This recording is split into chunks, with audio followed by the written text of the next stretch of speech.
Okay, hello class. This is weekly update 5. Uh, lots of homework assignments, so things to discuss this week.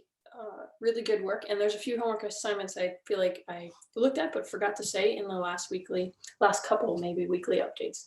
So first thing, derivatives. There were a few discussion questions about derivatives, and I liked Olivia's answer there. She just says for some reason she just loves the calculation part of like, here's a function, find a derivative. And it reminds me of, I used to like, similarly, the integrals, they're almost like puzzles. Like you had to, here's a function, figure out how to integrate it, and you had this set of rules that you'd learned. And it was almost like it had to fit one of those. And sometimes they were sneaky how they did it. And then the derivative is assignment that there are 7 different understandings of, at least 7. There's actually a few more. But in those 7, so many of you talked about rate of change and slope. Those are probably the most common. And I liked how Thomas connected that to like position and velocity. He liked that aspect of it.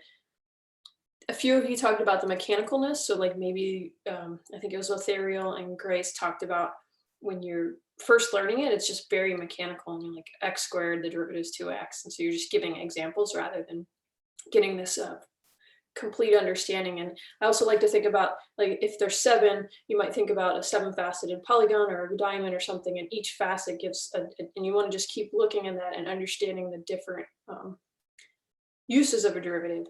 And then I think it was Patrick and who was the other one? Patrick and Grant, maybe, was the other one that said they had a nice discussion about how these 7 different understandings, they each have different uses. Like if you're working on a certain type of problem, maybe physics, that's when the idea of a position, velocity, acceleration, maybe those are useful, these rates of change. And then Cameron mentioned that the rate of change is really, for her, that is like the essence of it, because it was so fundamental in that you see these things in every day, like miles per gallon, miles per hour, dollars per hour. These rates are common, and those are actually derivatives. And then let's see, a few other folks. Erin really talked about and I think we've seen with some of her assignments that we shared, she's so visual. And so any of those 7 understandings that opened up a visual approach really helped her. Christy remembers the limit definition of the derivative, like dreading that. And yeah, I think that's probably common for most students when you see that. What the heck is going on? And then, oh, you can just do it this way with this mechanical rule. Oh, that's really just a slope. Oh, really, that's just a rate of change. But that was the derivation, and that's how Newton and Leibniz got credit for becoming the co-inventors of calculus, of that piece of the puzzle. Other pieces of calculus that have been around for a while, but the connection of the limit definition, and that could apply to all sorts of functions, and we could eventually get these shortcut rules. But that, coupled with the fact that differentiation and integration are inverse processes. There had been some work done on integration, there had been some work done on differentiation, but the fact that they're actually inverse operations got those 2 credit for inventing calculus. Eleanor's discussion I like because she talked about her personal sort of introduction, like it was understanding 3 first, then 7, then understanding 4 and 5 and 2, and so how those different, it was first, say, visual, then it was mechanical, then it was a rate of change, and it was a slope of a tangent line. That was a neat discussion. Okay, then as usual, I've put in your samples and examples, some work that I liked in particular this week. For the calculations, I liked Eleanor's discussion of her thought process for each of those calculation sections. If you want to check out folks that maybe you did a couple problems and you skipped, again, maybe you skipped an E because you're still warming up on getting used to what those E rules, remembering those from semesters prior. Well, Grant, Clarissa, Keegan, Griffin, they did almost all or all of the problems in all the homework. So just go in there and check theirs. Very nice work. They show their steps as well. Another one on the calculation problem that had you computing tangent planes. Well, the first one was the function itself was a plane. So hopefully you looked at just looking at it, it was linear. It would say something like z equals 3x plus 4y plus 7. Just looking at that, you see it's linear in all the components. Therefore, it must be a flat surface, a plane. And so Savannah was the person that quickly noticed, like, that's a plane, so its tangent plane must be the plane itself. So there's no work to be done. Had you done the work, you get to the same conclusion, but it was neat that she sort of visually saw that conceptually. So the plane is the tangent plane is the plane in that instance. Let's see. Oh, another comment, just I think many people from the calculation problems came to this conclusion, which is a key point, that critical points can be local extrema, but and ultimately we're going to get to global. That's what you're going to do this next week. But the local extrema could be saddle points, right? Those are those places where you're not a max or a min, you're actually like a max in one direction and a min in the other, and combined that actually created a saddle surface. Okay, then the activities. So you had many activities this week as well. I really like Christy and Liam's discussion of their thought process and then sort of the insights that they had as they were working through these. For example, they talked about, I think both of them had some discussion of the symmetry of the directional derivative in the meter. So if you did that meter assignment, you might be pointing off in this direction with the DU, maybe in the northeast, and how that would be different from the southwest. Well, they're just negatives in the actual value. Like if this was a 0.4, this was a negative 0.4 going in that direction. And that makes sense. They talked about why that made sense to them. Many of you chose to do the derivative matching 1 and 2. And you seem to have a little more trouble as a class when you talk about your discussion of the derivative matching 1 page versus 2. So this one was the 3D page, and then derivative matching 2 was the 2D contour map. And no problem, it seemed to understand the 2D, because it was like, well, if it's a partial with respect to x, then that's the variable that's varying, so I can only move in the x direction, in the positive or the negative x direction. And then the partials with respect to y, how do you compute those? Y is the variable, x is a constant, so I can only move in the positive y or negative y, so in those 4 compass points. And then the directional derivatives would be anything beyond those. But you had a little more trouble seeing that in the 3D pictures. And so that's why I think the folks that did the activity for the geometric interpretation of the partial gained so much from that. If you didn't do that one, please go back and take a look. Your classmates did some really nice work. So I liked Griffin, Patrick, Clarissa, Aaron, and Cameron did a really nice job taking pictures of that geometric interpretation. They used cereal bowls, Cameron used an apple, so whatever kind of had that surface, and then putting those planes and then showing the tangent, the slope of the tangent line in that tangent plane. So it puts all those pieces together.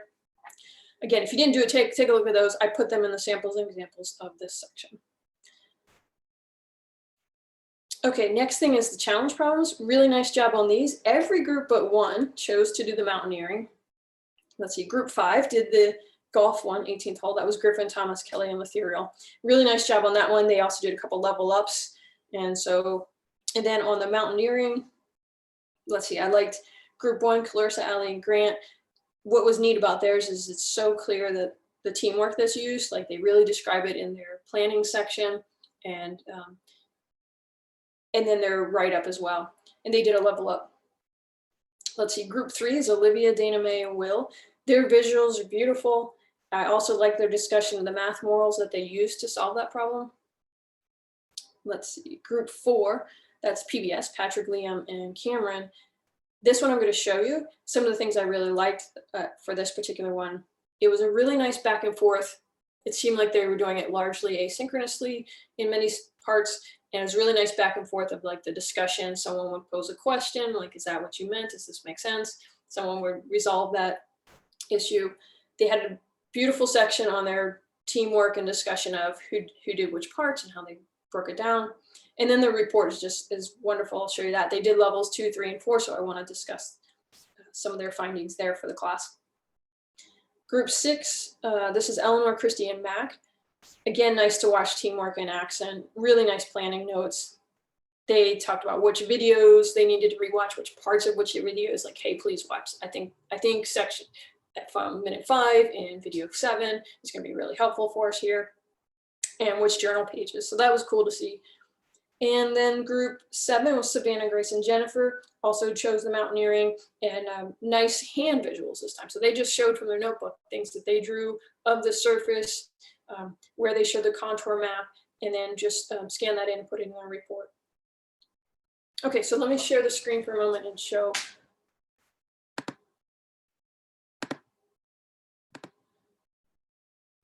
So I want to go,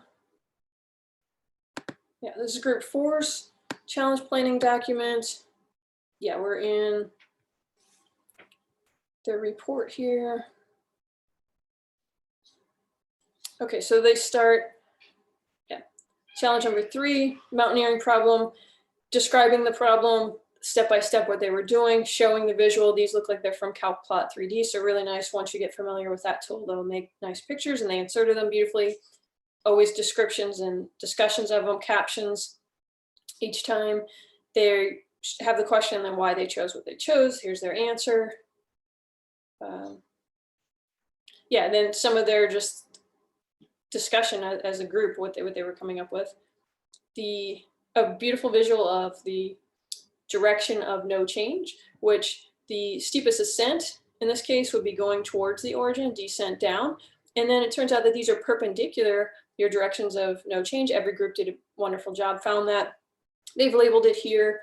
Some of their other ideas that they thought about how to get this, steps that they use, equations. Okay, then they start going through their upgrades, and this was really cool to see too. Here is their a nice summary of the points that they look at to check this. And it seems that for those points, yes, it's always pointing in opposite directions. They talk about except at the origin, which is a nice, you always want to consider your special cases or extreme cases. So that's something you're taught as a mathematician. And they talked about the special case of 0, 0. Well, that's a critical point, and there is the direction vector is actually just a point itself. You don't go anywhere. There's nowhere to go in the steepest direction and nowhere to go level change. That is because it's at a peak, or it could be value or even a saddle point. Okay, then the next one, level 3. Oh, so this one was neat because they spent a while talking about could they come up with a place where this wasn't true. That, can you think of a surface or a particular point or set of points for which the direction of steepest ascent and steepest descent do not match? They tried several, couldn't come up with it. And this is true because for the surfaces that we study in Calculus 3, they are nice, smooth, continuous surfaces that are differentiable everywhere. They have nice closed form expression. But if you went into graduate school and took a graduate school level class in calculus, you might see some of these crazy functions that actually, like, they seem smooth and then boom, just a cliff, right? So at that cliff, there'd be a non-differentiable point or set of points along that line.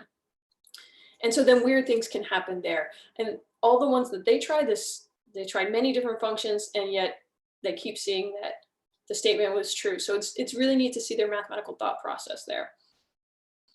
And then the fourth one, this was a cool application. So applications for which you went in, for almost all the groups did this problem, you found the direction of no change. It is perpendicular to the direction of steepest ascent or descent. And these are the ones where you would be moving around that mountaintop. You'd just be walking around the edge like this, and you wouldn't be hiking if there was a little trail that way. No change in elevation, heart rate's not going up. And so what are uses of those, right? They don't get as much publicity. And these guys thought up some really, this group PBS thought up some really neat applications. So they talked about in efficiency in if you were trying to lay railroad tracks or cargo trucks moving. If you're building a road, it would be nice to not have to have that truck winding all around, going uphill and downhill. If you can find these directions of no change that are moving from point A to point B, then that would be advantageous with respect to fuel economy, equipment maintenance. Of course, they mentioned the point that sometimes that means you have to have some other expense, which would be building a tunnel, which just shows some pictures here. The next one was through air travel. Cool application here because they also connected this to great circles and nice visualization. On a globe, there's those great circles, which are rings or planes that slice through. They have to slice through the origin. And so there's infinitely many of these planes that slice through and do that. They create the intersection of the sphere and the plane creates the ring, which is the great circle. So they're able to connect this idea of no change, maybe making flight paths that do this, and compare and contrast it with great circles. And the last one is another neat one. They talked about in business where you have some variable z that's affected by x's and y's, and you want it to maintain this level, the z to have a certain level. So you don't want it to change. You want to know, what can I do with x and y? How can we change or scale the variables x and y to maintain the outcome z? And they talked about the directional derivative being a weighted average. Oh yeah, so then they cited something from a particular video.